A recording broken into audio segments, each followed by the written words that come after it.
Guys, good morning, good morning, good morning, good afternoon. Good evening po sa lahat. Ayan, nandito once again, this is Evelyn Official. Punta po tayo ng immigration, guys. Ayusin po natin or renew po natin ang ating contract. Working visa here in Macau. Ayan.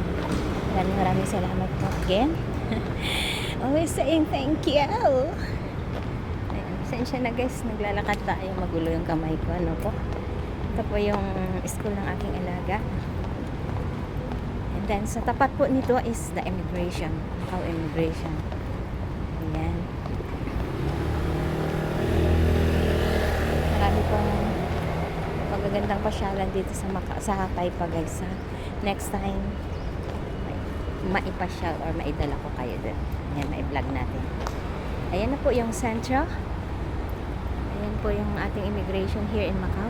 Mga kababayan ko, dito po yung matatagpuan sa Taipa. Ayan po. Sa gilid po niyan is Macau Station, Police Station. Ayan, Nova Park there doon doon sa dulo na yan. Ayan. Tawid tayo guys.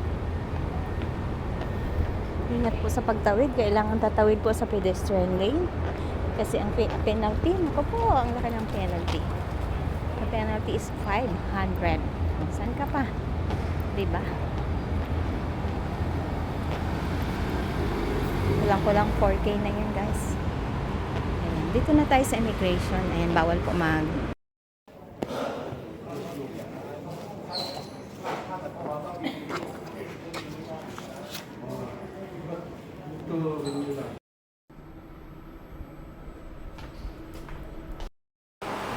guys, uwi na tayo.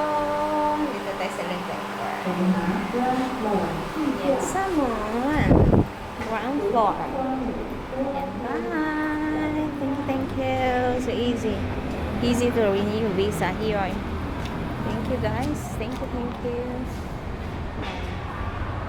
Dito po tayo sa immigration ngayon. Ayan. Yun na po ang ating visa. Thank you Lord. Another coming. Thanks God. Bye for now. Bye. Thank you everyone guys. Thank you. Ayan, uwi na po tayo. Ayan. Nagkakad lang po tayo guys kasi ang lapit lang naman po.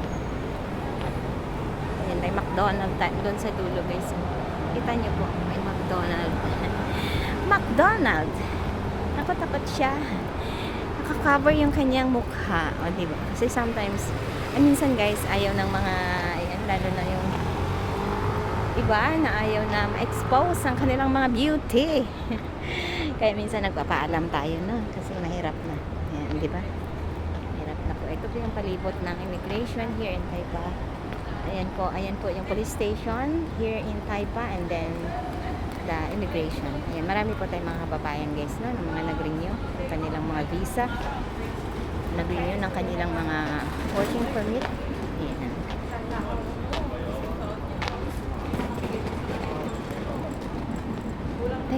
Thank you once again. Always Evelyn Official, always saying thank you. Thank you all my members mostly because nag-expand sila ng kanilang mga budget for my channel. Thank you so much mga pangyaw. Thank you. God bless po everyone. Bye. This is my Monday morning.